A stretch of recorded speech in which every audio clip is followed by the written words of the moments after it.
the second visit with you. And Oh, we are a mixture of people today, in that some of us were present in the room with you. Some of us have actually screened the recording of our last conversation with you.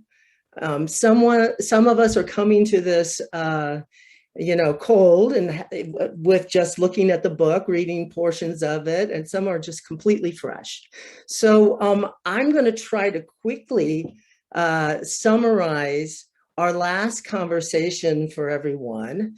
And then I have a zillion questions, but I'm also going to open up the mic to everybody else this time much earlier in the conversation. So, because I know that if I need to, I can get a hold of you and I'll have the opportunity to ask my questions someday. But let me just first say, for everyone's benefit, last time I didn't do the formal introduction of Sadhvi because I wanted to make sure that we started on a note that made it very clear how much her experience is like our own. But when you go through the things that she's accomplished in her life, it's kind of staggering. So I'll just list off a couple of them. She is the Secretary General of the Global Interfaith WASH Alliance. She is the president of the Divine Shakti Foundation. She is a director of the International Yoga Festival. She was the managing editor of the Encyclopedia of Hinduism, and the list goes on and on from there. So, we are talking to someone who has really had a very full life. But at the same time, I feel kind of, I'm a Gemini, so I'm always feeling like two different things at the same time. I also feel, Sadhvi, that whenever I talk to you, you're kind of like the girl next door, who has had a lot of things going on in her life, experiences that we all share. And then you went off on this amazing journey, and had a series of encounters with the divine, and then came back to tell us your story. So there's this piece of it that feels very down to earth and normal and regular, and that as well. So I just I'm excited that we have this opportunity to dive into your journey again with you, because I think it has so much relevance to our own. So the first question, though, that I wanted to pose to you, I have two that I think I want to just go to. You are a scientist as well. And when you read the book very early on, you describe in a lot of detail the physiological effects that you experience in your encounters with the divine. And they occur repeatedly in the book. And I am so interested in what you think is going on from a scientific perspective, because it feels like there is a like communication system or cellular thing going on that is getting rewired, so that you literally physically feel rewired in some way in these experiences. And for those of us who have these glimmers of an encounter, I think we can all relate to that. But I'd love to hear you talk a little bit more about that aspect of your experience for us. It's such an interesting question. On a physiological, scientific level, it's really hard to say, because although I love science, although I was a student of science, although I was studying neuropsychology, and so therefore have some awareness about the workings of the brain, as you know, I've been in India since I was 25. So I didn't get so far into my scientific expertise that I could come back and tell you exactly, well, here's what's happening in this cell. But the other piece is, I don't actually think that we have that information today. We've had lots of amazing scientific studies done over the last many decades of everything ranging from, Buddhist monks sitting in the snow, drying towels, drying wet towels on their naked backs because they're generating so much heat, to Himalayan Hindu masters stopping their breath and all of their bodily functions such that they actually seemed dead, and being hooked up to all kinds of wires and probes and scans at, even places like the Mayo Clinic. So we've got a lot of information and evidence of, yes, the power of spirituality is something that isn't just in our heads, as in it's not just a thought, it's not just a feeling, it's not just an emotion, but it's actually something that enables us to have very different physical experiences. And so there's the physiologic aspect to it. I know on a personal level for me, physiologically, a lot of what I experienced was,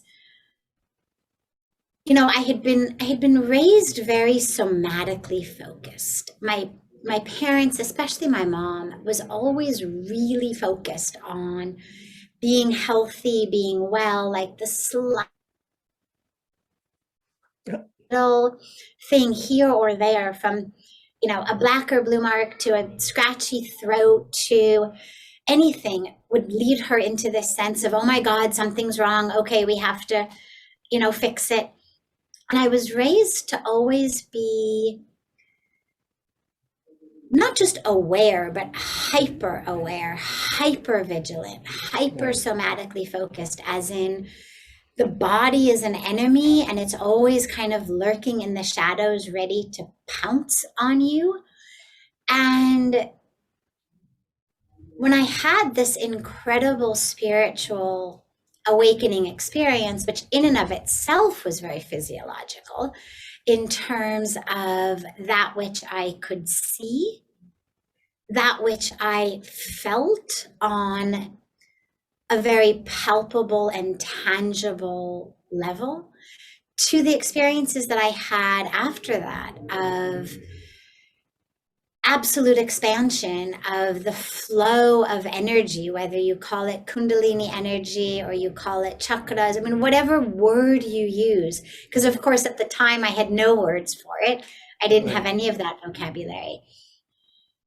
It was an experience that made me realize that all of the ways I had been so somatically focused no longer mattered.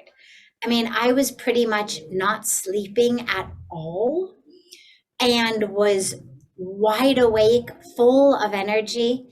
I was eating, but not much, and just wasn't that hungry. When it was mealtime, I would sit, I would have something, but wasn't sleeping, wasn't eating much, was just in this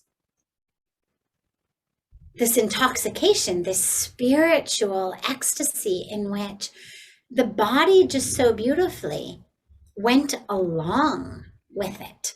And it was remarkable for me to see, oh, wow, you don't actually need all of these things that I thought I had needed. But because I wasn't being energized with the flow of that spiritual energy, I did need all of those. And then when the spiritual energy came in, it hit me like, like a tsunami. I've described it sometimes like as though you were sitting on one of the geysers, from Yellowstone or in Lake Geneva, these huge geysers of water that just come right up out of the water. And it felt like I was sitting on one of those, and it just was flowing into me, flowing into me. And it was extraordinary. Yeah. And, I'm so glad I asked you this question. Sorry for interrupting, because I no, really, that's okay. because in the narrative, it's such a beautiful story, and I sort of get lost in the plot lines and and all that. But the physical aspect of this is it's just so interesting, and it's so visceral, and it's so real to hear you tell it that way. So here's another piece. Now I want to kind of move into the psychological piece of the experience, and ask my other question. You very early on share with us that you had a lot of trauma growing up, which led to a number of physical ailments, and that one of the things that you had to learn to do, and it looks like in the book it comes up again and again and again, is to forgive your biological father for the sexual abuse that you experienced, and the abandonment that occurred afterwards. And that really hit me very deeply, because we all have various traumas in our life, and we develop narratives around those traumas that we struggle with for a very long time. And there's a line in the book that I think is super important, and maybe one of the big themes of the book, but that the ability to learn how to surrender our attachment to our personal narratives is the path through which a release or a series of releases can occur, because there's still maybe some imprint of the trauma that we hold in our bodies. But I would love for you to just talk a little bit more about that piece of your journey, so that we can all better understand what that looks like, and maybe how we can begin to experience some of that in our own life. Sure. Well, first of all, holding on to anger, holding on to pain, holding on to identifications of who we think we are, what we think our limitations are, based on that which has happened to us, based on how we've been indoctrinated in so many different ways. It's like, if you go back to being in kindergarten or first grade, when we were learning to write our letters, we used to have these stencils. And I remember having these big stencils, one letter per stencil. And it would be, kind of this big. And it would have, say, an A cut out of it. It was a big, hard plastic thing, and it had an A cut out. And you would put that stencil onto paper, and you'd color over it. And when you lifted up the stencil, you would have an A. Now, it didn't matter what paper you used, what pen or crayon or pencil you used. Didn't matter where in the world you used this stencil, in what situation. You always got an A, because that is what was right in the stencil. That was the stencil. That was the frame, quite literally, of the stencil. Our identifications and our anger and our pain become like those stencils. We move through the world literally like with this thing in front of our faces, such that no matter what happens, we are seeing an A, for example, in that metaphor, but more actually in our lives, we are seeing more abuse, or we are seeing victimhood, or we are seeing abandonment, or we are seeing that which we are projecting onto the world because of what we've experienced. So if we've experienced trauma of abuse, it's very likely, if we haven't really worked through that, that we're going to keep getting ourselves in situations where we get abused, because that's something we've got to work with, and that's a stencil that we move through the world with. Or we're going to move through the world constantly afraid of abuse, believing that no one can be trusted, that no one is safe, because we see the world with this stencil of abuse. And it's really very debilitating, and it's the exact opposite of freedom, which is the highest goal of a spiritual path. If, as someone who was abandoned, I'm going to move through the world seeing abandonment everywhere, I'm going to be terrified of being my true self in any relationship, because I'll only be focused on being what people want me to be so that no one abandons me. So holding on to these identifications, holding on to these stencils, keeps us stuck, keeps us imprisoned. And so for me, yeah, I was instructed to forgive. And it was the most extraordinary thing on so many levels, because yes, on the most obvious level, it freed me from the anger. It freed me from the pain.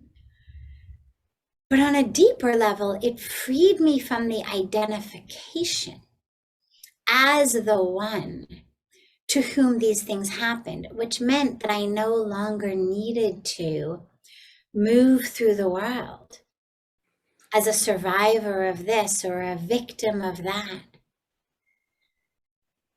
And suddenly my entire freedom was there. Suddenly everything was open and available. And suddenly the universe became a place I could trust. Right. Because as long as we're holding on to this identification, the universe is not a place we can trust. And we have to literally move through our life with a death grip. Yeah. On everyone and everything, on ourselves. Don't think like that. Don't speak like that. Don't act like that. You will be abused. You will be abandoned. Or, we interpret it, especially when it happens as children, we interpret it as there being something wrong with us. Like we must have done something to deserve that, to make that happen. So in the identification, along with the anger and pain, is a self-sense of I'm wrong, I'm bad, I'm dark, I'm dirty, I made this happen. There is something inherently wrong with me. Right.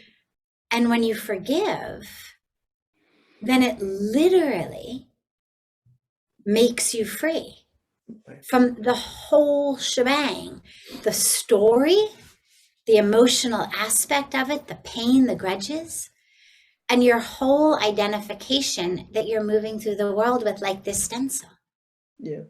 So I had this sense that because the encounter that you had with the divine was so powerful and so strong, it convinced you that there was this thing, I just call it the self, inside of you, that aspect of the divine, and that was really who you are.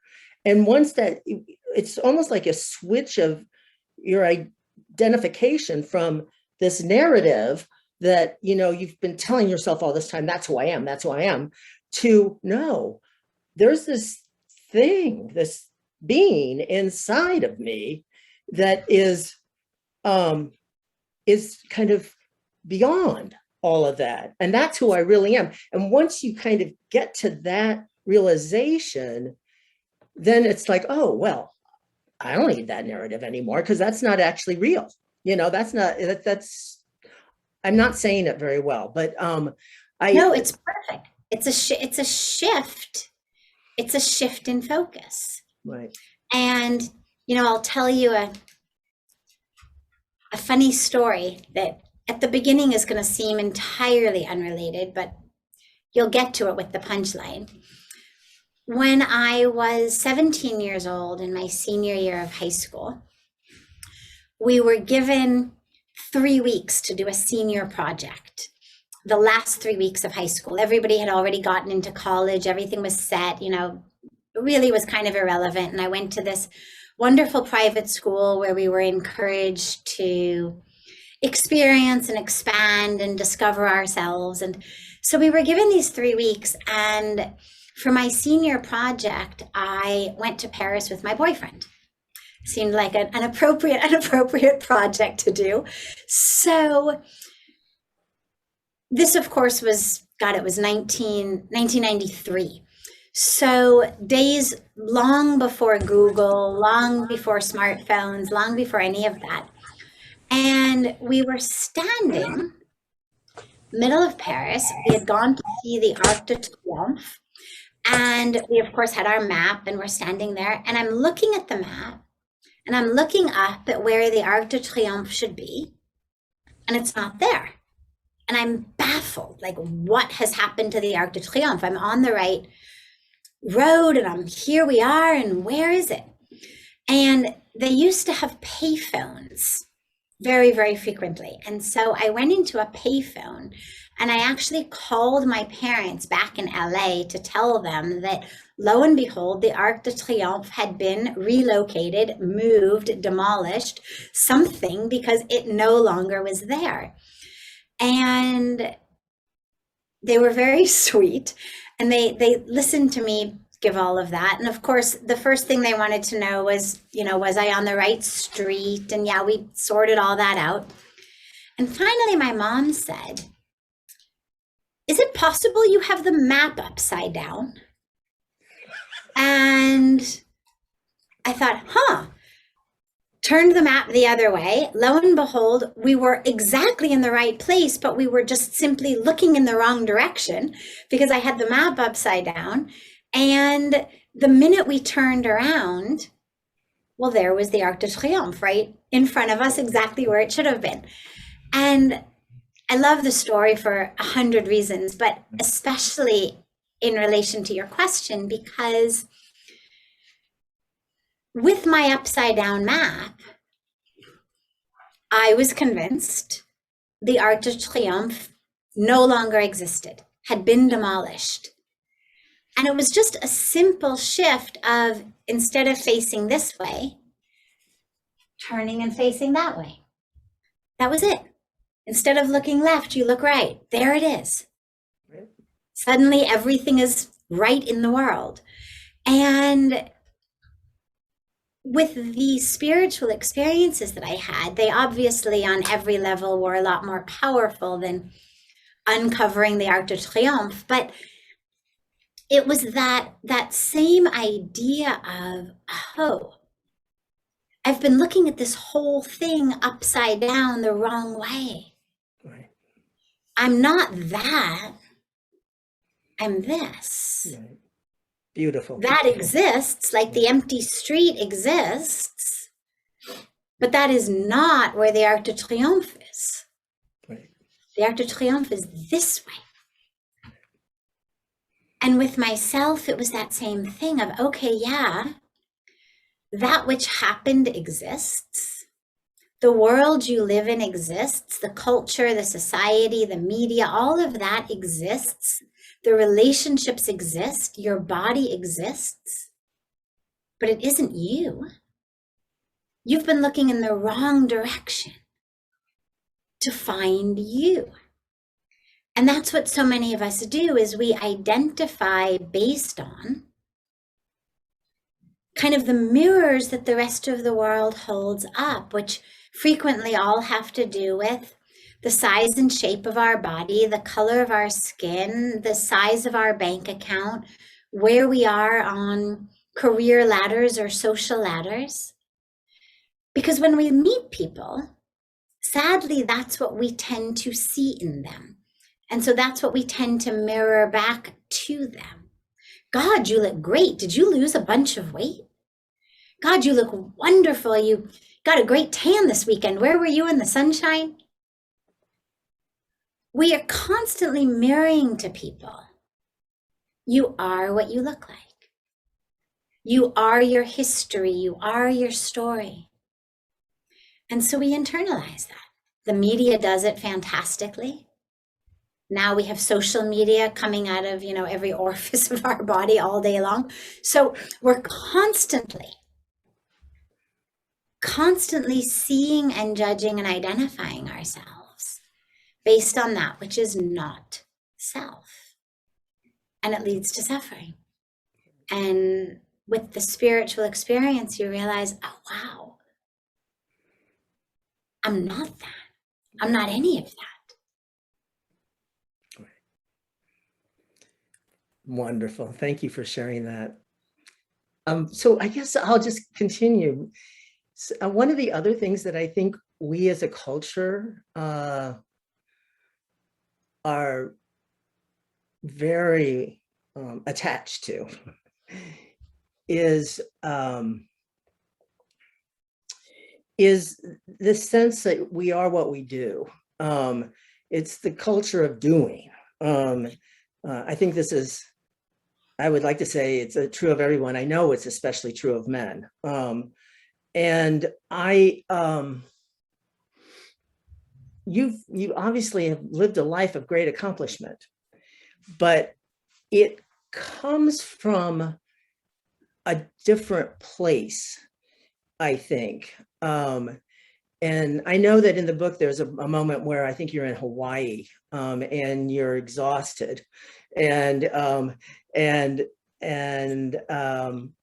you've been traveling the world and attending to all kinds of things, and there just isn't anything left of you at this point, and you need to take a break. And of course, health comes first. But I think there's a moment where, was it Puja Swamiji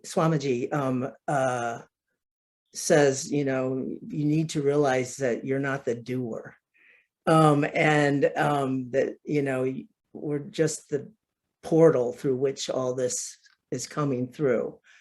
So that's a fundamental shift, I think, in perspective, again, as to where our actions come from. And I got the sense that it isn't about, like, sitting on the island and doing nothing. Obviously went back into the world and fully leaned into it and kept up the level of activity. But I wonder whether you could just help us understand how that's the source of all that activity, where that comes from, and how it is revealed in your work. Sure. Beautiful. Yeah, that's one of my favorite stories and favorite chapters in Hollywood to the Himalayas, because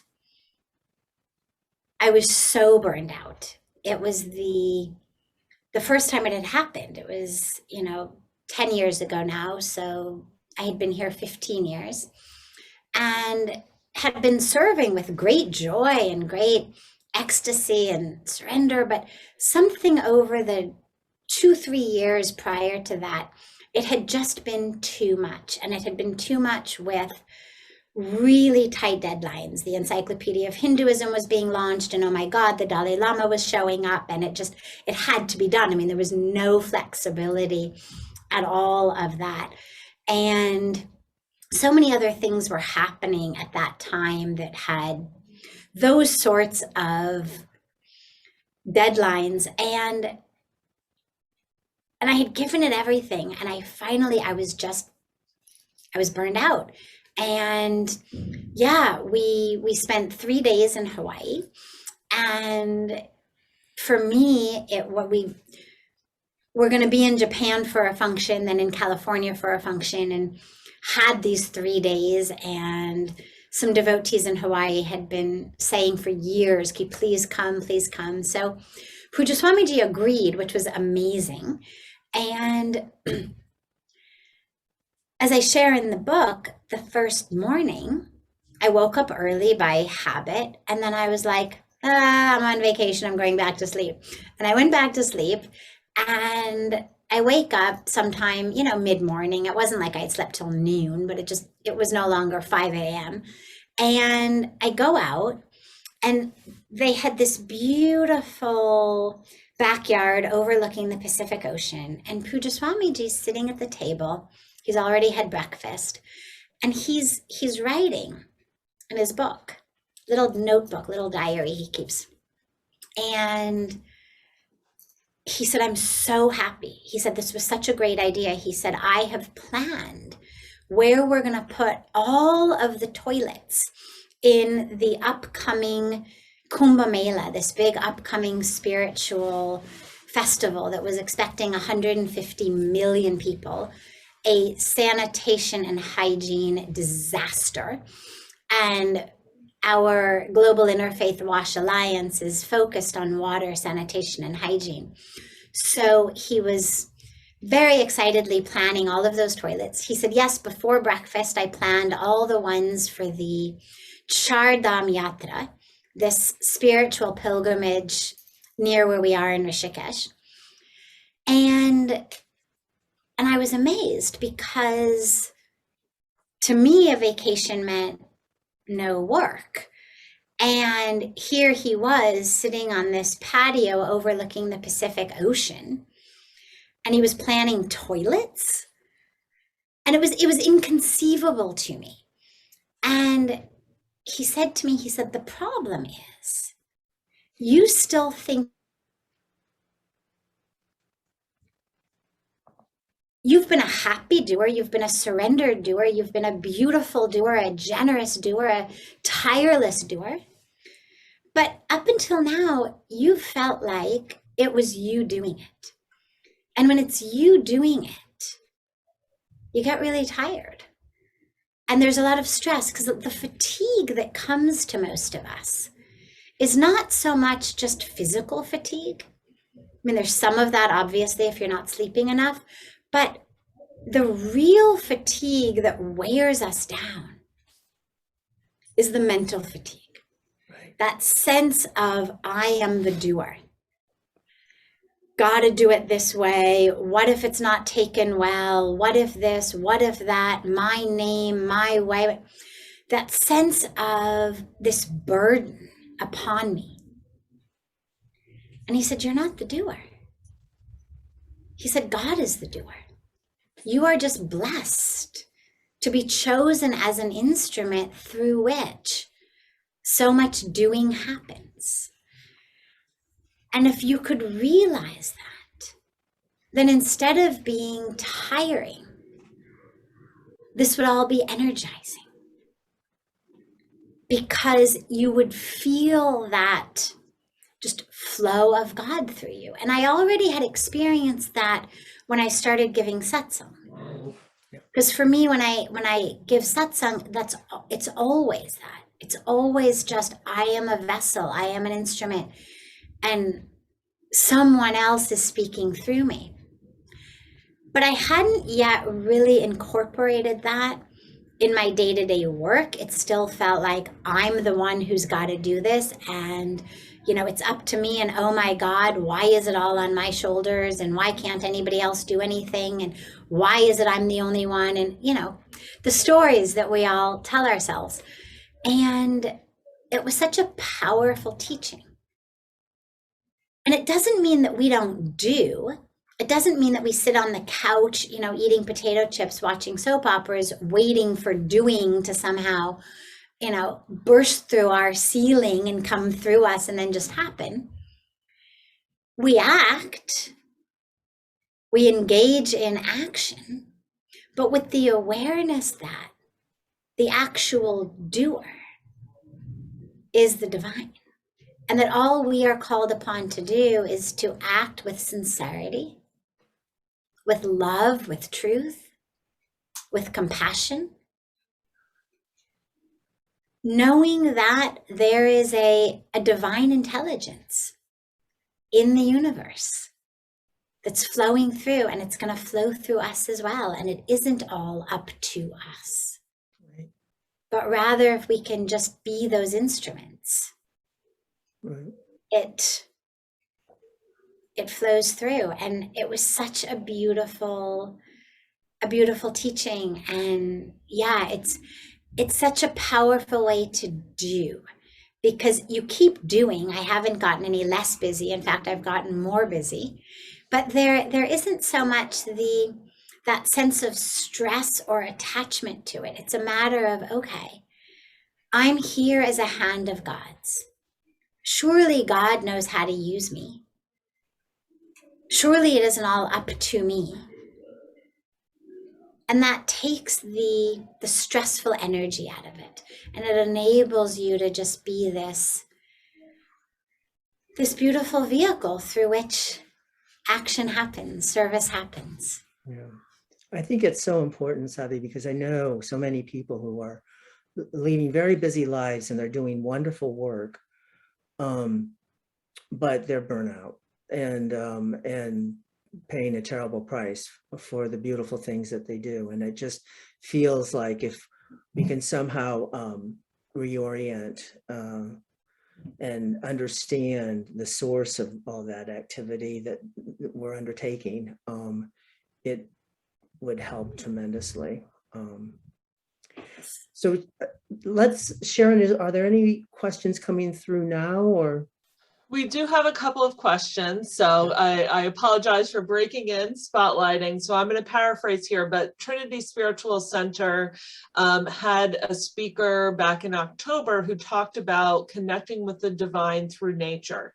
So how do you connect to the divine through nature, particularly through water?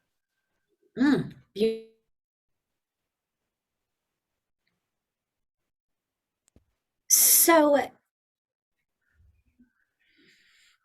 when you realize that everything is created, not just by the creator, but of the creator, it means that the creation itself is sacred.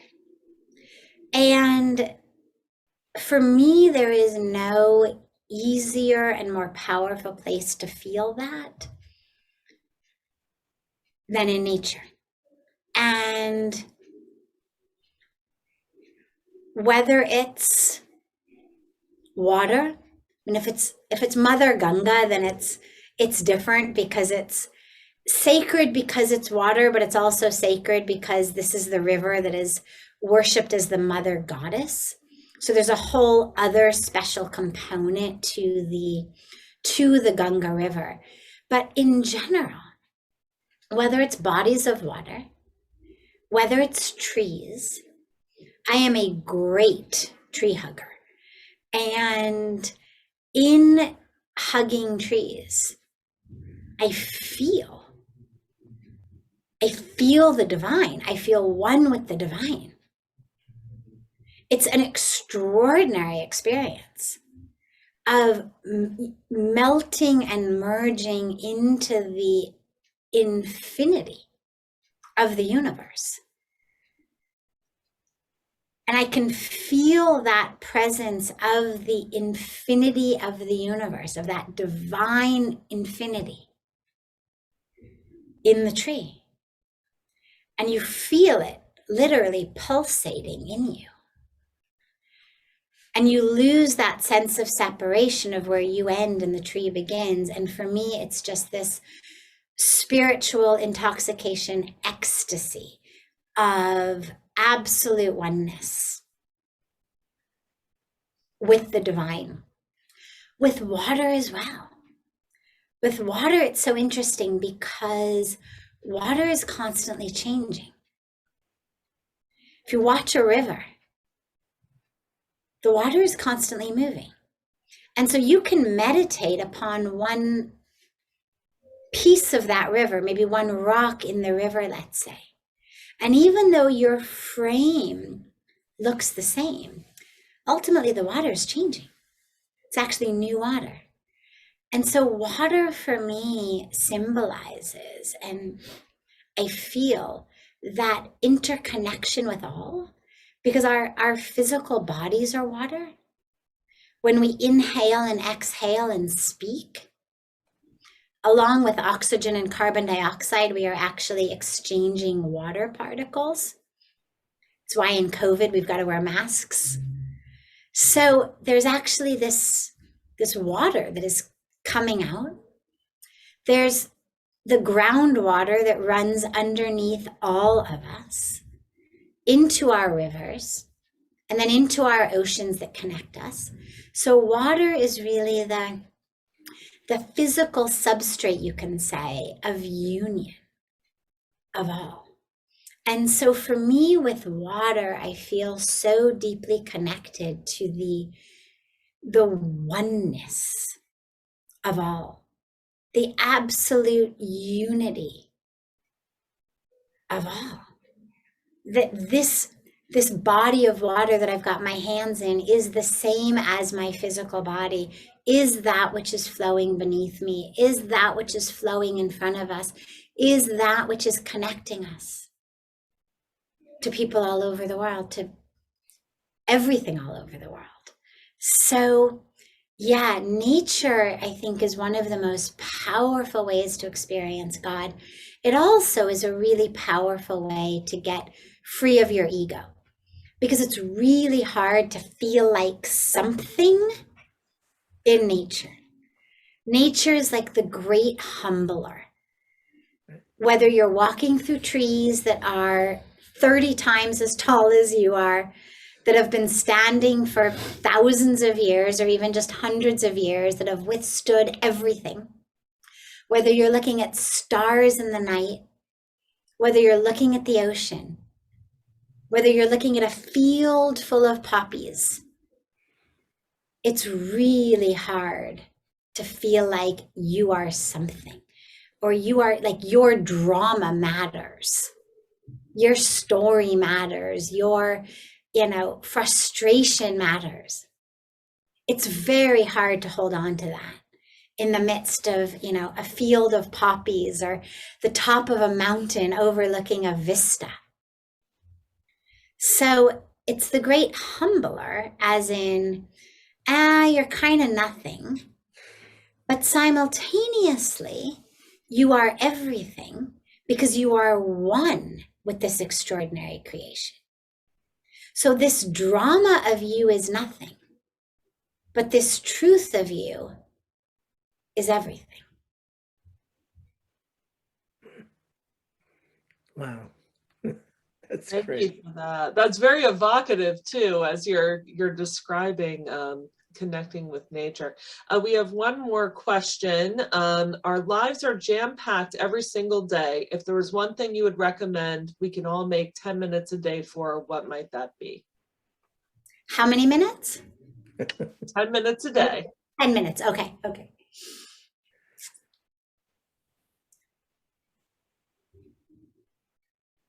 So here's what I would do if I had 10 minutes a day. Only 10 minutes a day.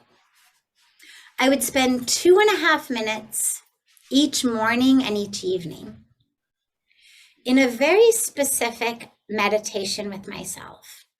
And in that meditation, I would, through anchoring in my breath, I would connect deeply with the truth and the source of who I am. And then in my morning meditation, I would quite literally see myself zipping up a costume, the role that I have to play, or the roles that I have to play today in the world. So I'm anchored in the truth of who I am, the expansive truth. And then I zip up my little president of the company, or waitress, or mother, or husband, or doctor, or whatever my thing may be. And of course, some of us have multiple costumes. Most of us do, a job, a relationship, so many different things. You zip up that costume. And then in the end of the day, I would unzip the costume. I would again sit for meditation, only 2.5 minutes, if that's all I can make time for, in which I would unzip the costume. And then I would spend whatever time was left anchoring in that expansiveness of me that is not the costume, that is not the roles I play.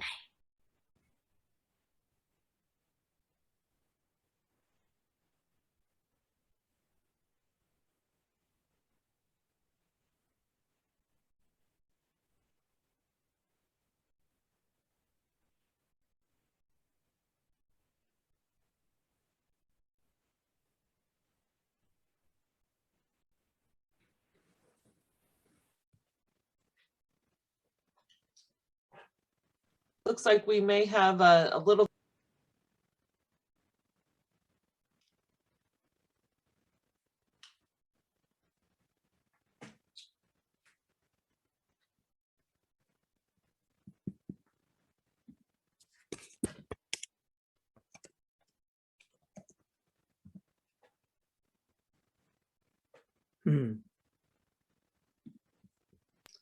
Mark, are you able to hear me? I'm able to hear you now. I think you were on mute for a second. Okay. It looks like we lost Sadhvi, unfortunately. She must have had some technical difficulty. Oh, I see her here. Let me unmute her. Can you hear me? Now we can, yes. So let me add the spotlight back to you. There we go. Great. Sorry about that. We have internet issues that are frequent here. So I would take 1 minute of the last 5 minutes to God, I love you. Then 1 minute to as many people in my life as I can tell I love you. And then I would take the remaining 3 minutes and I would put that love into action. And I would do whatever I could. And of course, 3 minutes isn't a lot of time, but whatever I could do in 3 minutes to be an instrument of love in the world. And of course, since 3 minutes is so short, it would probably vary day by day what I did, but something that is utilizing me as a channel for love, for grace onto others. And that's how I would spend those 10 minutes. Great. Thank you. So it looks like we are on the hour now and may need to make the shift to the guided meditation unless there's any last short question that someone wants to ask. By the way, I would just very quickly, in response to the last question as well about the 10 minutes, even if you only allocate 10 extra minutes, you can use your 23 other hours and 50 other minutes also as part of your spiritual path. So it's not only 10 minutes a day, it's how can I, as I'm moving through the world that I'm already moving through, how can I do that as love, as God's presence on earth? How can I try to see the divine in all?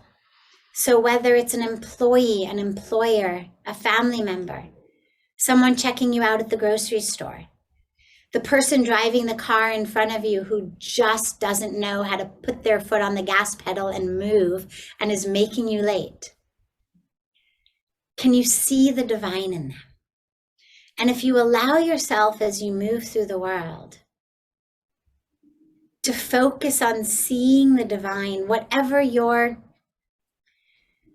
path may be, whatever way you connect with the divine, doesn't matter. Can you see that divine presence in all? And it'll make the other 23 hours and 50 minutes part of your spiritual path as well. Great suggestion. So Sadhvi, Shall we go into the meditation? yes, please bless us with your guided meditation. Sure. So allow yourself, wherever you are, assuming it's safe, to close your eyes.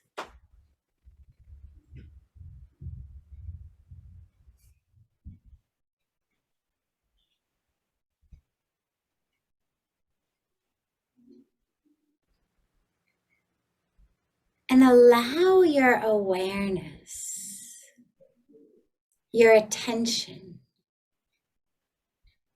your focus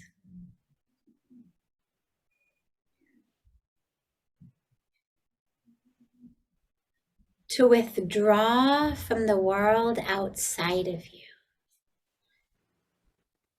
to the world inside of you. And allow it to merge with your breath. So you're not trying to change the breath, but just allow your awareness to merge fully with the breath.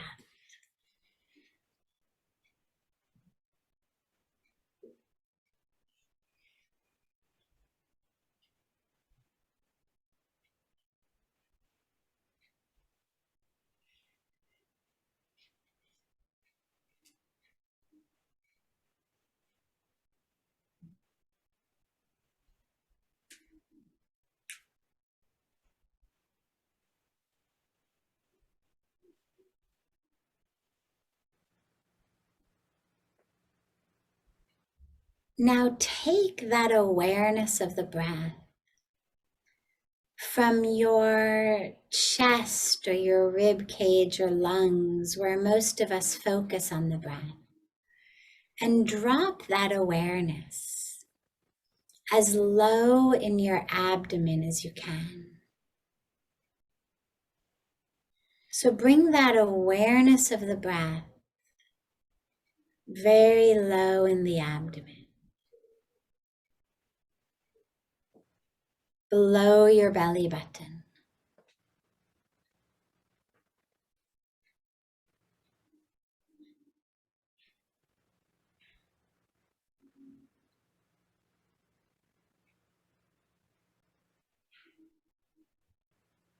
And allow yourself to take the breaths from there. There's a sacred energy center that sits about 2 inches below the navel. And in Sanskrit, it's called the Swadhisthana chakra. Chakra is the energy center. And Swadhisthana literally means the place of the self, the seat of the self. So allow yourself to anchor your breath in that energy center.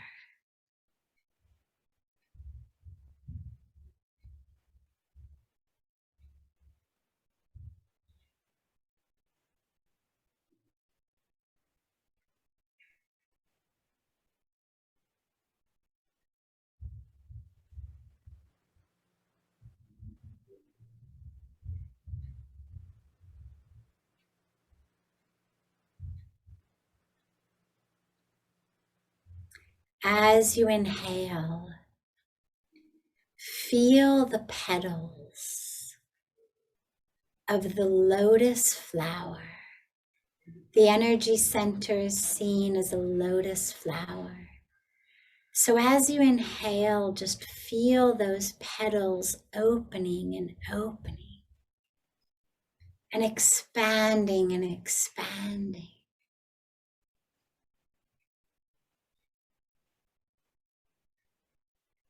And as you exhale,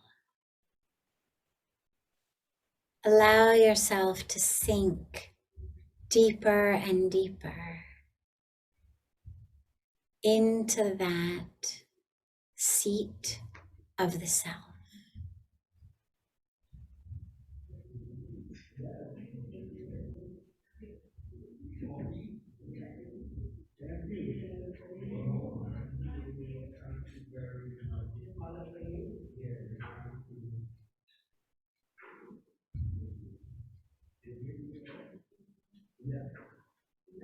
If thoughts arise or sensations arise, don't worry. Don't try to fight them off, but also don't allow your attention to hook into them. Instead, allow them to blow across your consciousness, like wispy clouds blow across a blue sky on a windy day. And just keep the awareness on the breath as it flows in and flows out.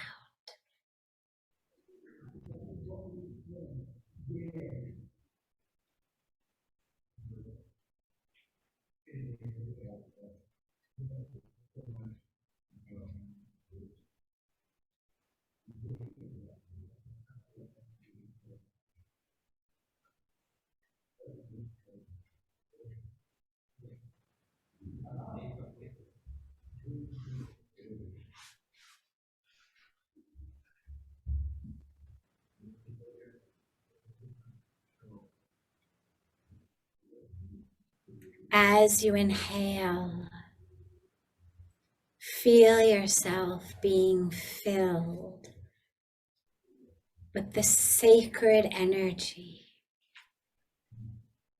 the energy of creation, the energy of the divine universe. Breathe it in and allow it to touch and illumine and awaken all of the cells of your being.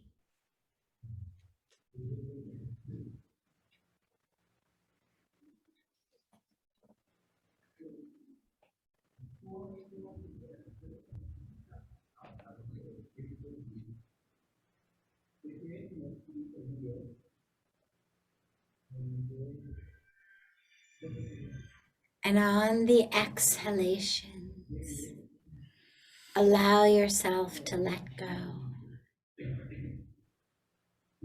Let go of the masks that you wear, of the roles that you play, of the false identities you are holding.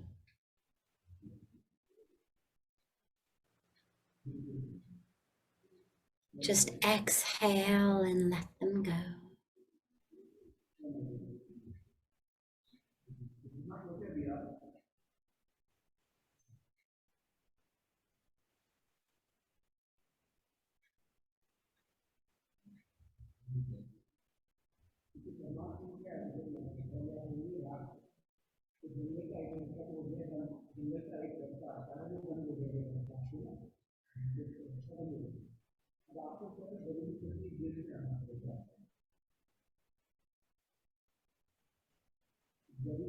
You can add a very gentle mantra to it if you'd like. As you inhale, chant silently to yourself, so. And as you exhale, chant silently to yourself, hum. So,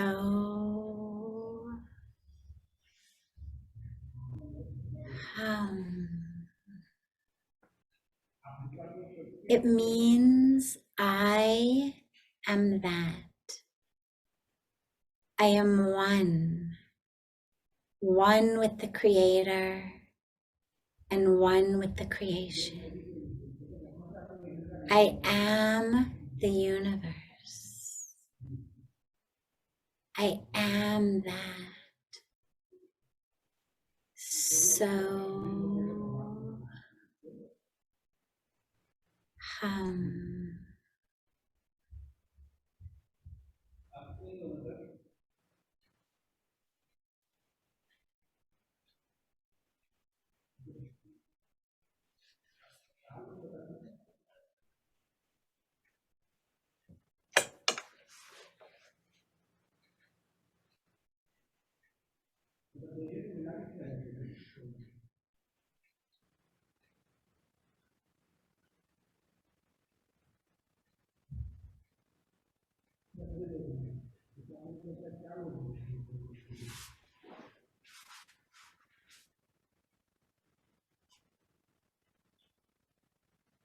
Ever so gently and slowly, bring the palms of your hands together at chest level. Rub them gently against each other.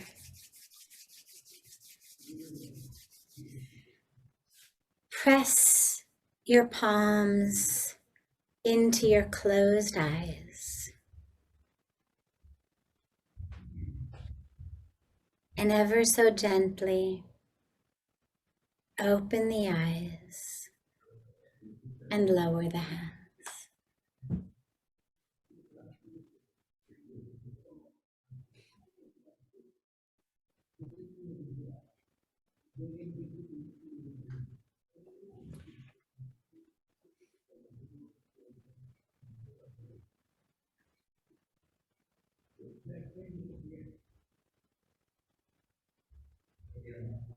It was such a beautiful joy to be together with you all.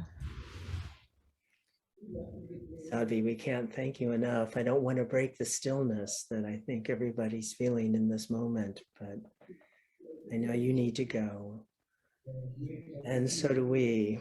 So I will just say again, thank you from the bottom of my heart. This has been another profound conversation that we will ponder for a long time.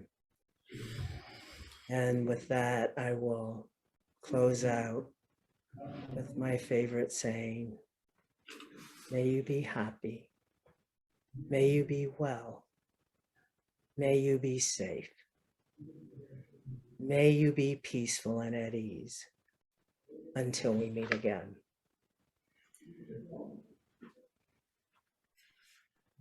Have a good weekend, everyone. We'll see you on January 9th for our next presentation with a Episcopal priest and Sufi master. Thanks again, Sadhvi. It's been a joy to be with you. Love See you, in Mark. India. Thank you so much. It's been such a beautiful blessing.